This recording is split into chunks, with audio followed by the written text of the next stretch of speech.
Transport workers, represented by one of Europe's biggest trade unions, walked off the job. And joining them were climate activists. Wir fahren nicht nur zusammen, sondern wir stehen auch zusammen für gute Arbeitsbedingungen und für einen verlässlichen und gut ausgebauten ÖPNV. Das war der Anfang von was richtig Großem und wir werden jetzt genau da weitermachen. Ich glaube, dass wir dadurch wirklich etwas erreichen können, beziehungsweise wirklich etwas verändern können. All diese Menschen haben gezeigt, dass wir gemeinsam zusammenstehen und uns nicht spalten lassen. Da hat man so richtig gemerkt, wie das Bündnis Form angenommen hat und sozusagen, da haben wir das, was wir eigentlich, wofür wir die letzten Monate gearbeitet haben, gemeinsam auf die Straße gebracht.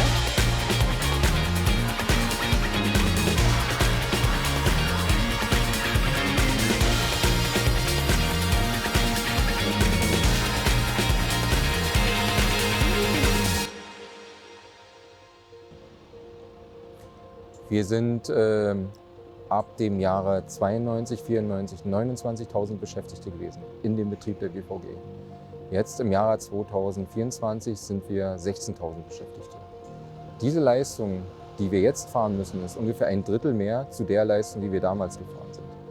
Und das ist natürlich sehr sichtbar in den Arbeitsbedingungen, die sich verschlechtert haben. Wenn ich eine 9-Stunden-Schicht habe, dass ich dann 13 Stunden von zu Hause weg bin. Und das wird mehr Regel als Ausnahme im Moment. Zeitdruck, dass teilweise die Fahrgäste an den Haltestellen stehen, uns zeigen, dass sie eine neue Uhr bekommen haben, beziehungsweise uns darauf hinweisen möchten, dass wir zu spät sind. Mehr Arbeitsverdichtung, weniger Zeit an den Endstellen, weniger Zeit auf Toilette zu gehen oder einfach mal durchatmen zu gehen. Ich sag mal, viele junge Kollegen nehmen den Druck richtig auf. Ich lasse mich leider nicht mehr unter den Druck setzen. Ich nehme mir die Zeit, die ich brauche. Und das ist halt eben, ja.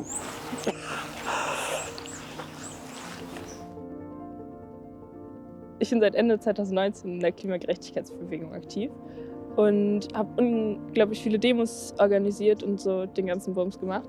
Und dann habe ich aber so ein bisschen die Hoffnung verloren, weil es sich halt irgendwie trotzdem nichts verändert hat. Die erste Zusammenarbeit gab es ja schon 2020 und die haben wir dann im Herbst 2022 wieder aufgenommen, die Kontakte wieder aufleben lassen. Und von dort aus sind wir dann eigentlich losgelaufen. Und am 3.3. war dann so der erste große Tag, wo wir zum allerersten Mal gemeinsam auf der Straße standen als Klimabewegung und Beschäftigte im ÖPNV. Das war so mit die erste Demo, die ich eben nicht mal mitorganisiert habe. Und da wurde gemeinsam mit den Beschäftigten des Nahverkehrs gestreikt. Und irgendwie hat mich das sehr gepackt und ich habe so die Kraft der Veränderung da wieder gespürt und hatte das Gefühl, damit kann man so richtig was gewinnen. Heute ist ein Arbeitstag, heute ist Streiktag! Über diese Kontakte haben wir Anfang 2023 ein Auftakttreffen organisiert, um die Kampagne für die neue Tarifrunde zu aktivieren, wieder zu aktivieren. Und genau, zu diesem Auftakttreffen sind aus dem Stand 40 Leute gekommen. Und von dort aus ging es dann eigentlich los und das Ganze wurde dann weiter noch in die Betriebe getragen. Wir als Klimabewegung standen nachts mit an den Betriebshöfen, haben da mit die Frühansprache gemacht, haben ganz viele KollegInnen kennengelernt. Wir waren auch viel in Vertrauensleute-Sitzungen, haben da auch erstmal uns kennengelernt, auch sehr viel Skepsis abgebaut, die natürlich irgendwie da war.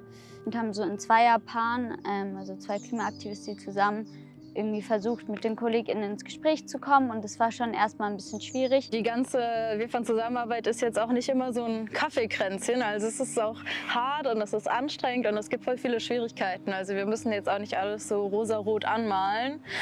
Wir kommen manchmal in den Streikposten und Leute sagen uns, verpisst euch so, wir haben keinen Bock auf euch, wir wollen nicht, dass ihr hier seid. Und das muss man halt erstmal wegstecken und auch sich überlegen, okay, bleibe ich jetzt hier?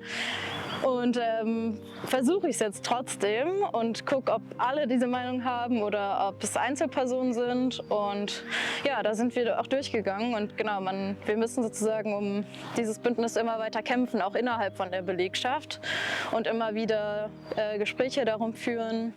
Ich wurde angesprochen von Kollegen, warum machen wir das zusammen mit denen? Weil die sind ja schuld, dass wir die CO2-Steuer haben. Also es sind so absurde Sachen gefallen, die, ja, im erweiterten Sinne könnte man das vielleicht irgendwie verknüpfen, aber ja, es ist einfach Unwissenheit und das ist besser geworden durch Einzelgespräche, durch die Streiktage, die wir verbracht haben. Aber es ist einfach viel Überzeugungsarbeit gewesen. Also wir haben uns den Mund fusselig geredet, um irgendwie so ein bisschen zu erklären, dass es halt irgendwie auch doch noch um was Größeres geht und nicht jetzt da nur zu schimpfen, das sind irgendwie Klimakleber.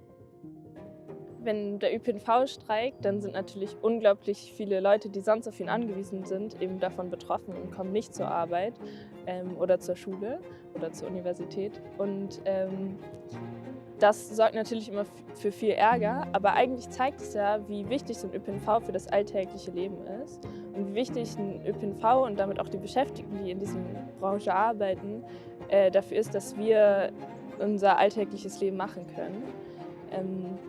Und dass die Gesellschaft funktioniert. Und um diesem Ärger proaktiv so entgegenzugehen, hatten wir eine Mehrheitspetition und haben da angefangen, unsere Bewegung aufzubauen, indem wir in Bussen, in U-Bahnen, an den Unis und an den Schulen die Unterschriften gesammelt haben.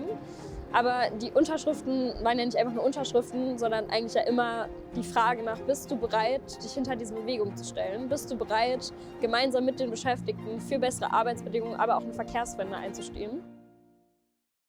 Am 2.2. war so der erste bundesweite Streiktag und wir waren mit ungefähr 1000 Klimaaktivisten an den Streikposten der Beschäftigten. Das war noch relativ unstrukturiert. Haben wir irgendwie noch mal so einen etwas engeren Arbeitskreis gebildet, irgendwie um den darauf folgenden Streiktag zu planen. Und daraus ist dann halt eine super gute Organisation geworden, wo wir auch ganz klar Aufgaben verteilt haben, wo auch Wir fahren zusammen unglaublich viele Aufgaben übernommen hat. Sei das irgendwie auch Öffentlichkeitsarbeit, Plakate aufhängen oder halt auch einfach nur mal was einzukaufen. Man kommt da so in der Früh hin.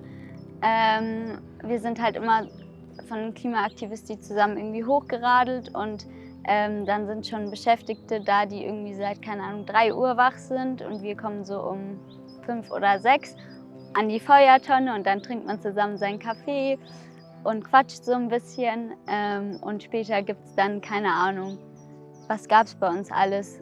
Am Anfang Gulaschsuppe und Kartoffelsuppe, dann irgendwann Gyros und vegane Würstchen. Also es war wirklich kulinarisch 1A und es waren einfach mal so tolle Streiktagerlebnisse, die einfach ja, richtig Bock gemacht haben. Am 1.3. sind die Beschäftigten hier in Hannover von ihrem Betriebshof gemeinsam zur Auftaktkundgebung des Klimastreiks gelaufen und mit hunderten Beschäftigten sind sie dann drauf auf diesem Platz, mitten in die Menge von Klimaaktivistinnen, Klimabewegten und Fahrgästen und direkt vor die Bühne und dann ging es eigentlich auch schon los.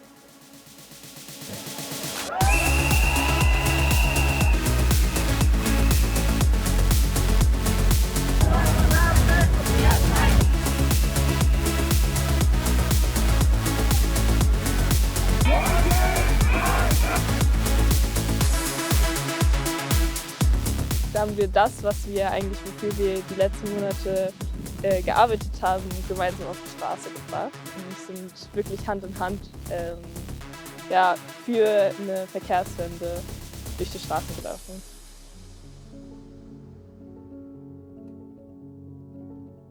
Ich war am Anfang der absolute Skeptiker. Was passiert hier eigentlich? Hier wollen Menschen was von mir, mit mir zusammenarbeiten, mich davon zu überzeugen, von einer Sache, die ich vorher nie betreut habe. Klimaschutz, was ist das eigentlich?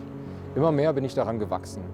Gewachsen an den Aufgaben, an den Anforderungen, die an mich gestellt wurden, an diesem Bündnis, die mich unterstützt haben und das, was ich auch zurückgeben konnte. Und das hat sehr viel mit mir gemacht. Ich bin offener geworden, ich bin offener zu Mitmenschen gegangen, sie anzusprechen, mit ihnen umzugehen, Probleme zu erörtern und einfach Gutes zu tun, gemeinsam zu tun, mit Menschen und das zu einer besseren Gesellschaft zu machen. Und im Endeffekt haben wir eine Gemeinsamkeit, die wir vertreten können. Denn ÖPNV und Klimaschutz gehen Hand in Hand. Und mit Wir fahren zusammen kriegen wir es im Moment sehr gut hin, mehr Menschen zu erreichen, den Menschen nahezulegen, warum der ÖPNV so wichtig ist. Und die Streiks werden immer größer, schinden immer mehr Eindruck Und ich glaube, dass wir dadurch wirklich etwas erreichen können, beziehungsweise wirklich etwas verändern können. Für mich ältere Frau, sage ich jetzt einfach mal, ich bin ja noch nicht wirklich alt, aber fand das schon toll, so an der Seite von den jungen Leuten zu stehen.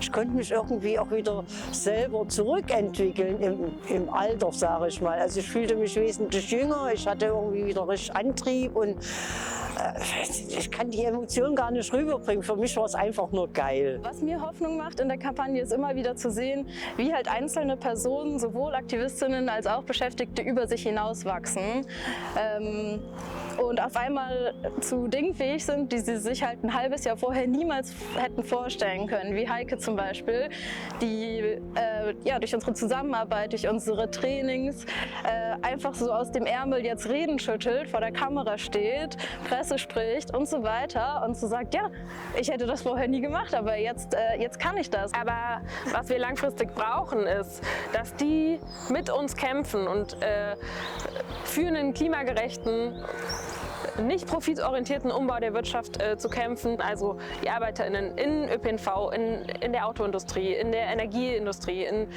überall, die brauchen wir an Bord für eine sozial-ökologische Transformation.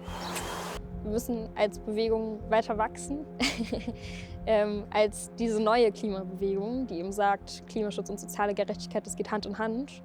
Und ich glaube, gleichzeitig braucht es viel mehr Beispiele, wo wir genau zeigen, dass das gehen kann und eben auch zeigen, dass wir uns nicht länger gegeneinander ausspielen lassen. Also zum einen weiterhin im öffentlichen Nahverkehr. Die Lage ist so desaströs, dass wir da einfach weitermachen müssen. Und ich habe auch ein großes Vertrauen darin, dass wir da weitermachen werden. Nächste Auseinandersetzungen auch weiterhin gemeinsam angehen werden, um da eben die Politik weiterhin zu bewegen und versuchen, richtig was zu gewinnen. Ich glaube, die Verbindung und Beziehung, die wir jetzt aufgebaut haben mit den Beschäftigten, werden auch über diese Kampagne hinweg weiter bestehen und wir werden gemeinsam weiter für die Veränderungen kämpfen, die wir brauchen. Ich glaube, das, was mich da so begeistert, ist der Gedanke dahinter, eben Mehrheiten zu organisieren und zwar sozusagen so ein bisschen bubbleübergreifend. Die hat uns gezeigt, diese ganze Bewegung und diese ganze Zusammenarbeit, wie unglaublich erfolgreich diese Streiktage werden können. Und das hat bei uns dazu geführt, dass wir abteilungsübergreifend ganz viele Gespräche an Streiktagen geführt haben. Von Abteilungen, die sonst teilweise auch schlecht übereinander reden oder nicht miteinander reden. Und nicht nur firmenintern, sondern auch mit Leuten aus der Klimabewegung und dieser Zusammenschluss, der daraus entstanden ist. Gar nicht an einem speziellen Tag, sondern eher in der gesamten Tarifrunde und auch in der Vorbereitungszeit. Das ist eigentlich mein persönlicher Moment. Ja. Das ist nämlich was Längerfristiges und das finde ich schön. So ein kurzer Moment, als ich mit der Fahne auf der Treppe stand, das fand ich auch cool. War ein cooles Foto. Aber das ist nicht so das ist so nur ein kleiner Schritt für mich. Aber ein kleiner Schritt für mich und ein großer Schritt für die Menschheit, würde ich jetzt mal sagen, ist eher so, dass wir in der Bewegung geschafft haben halt, ne? Also, dass alle zusammen so geschafft haben, so zusammenzurücken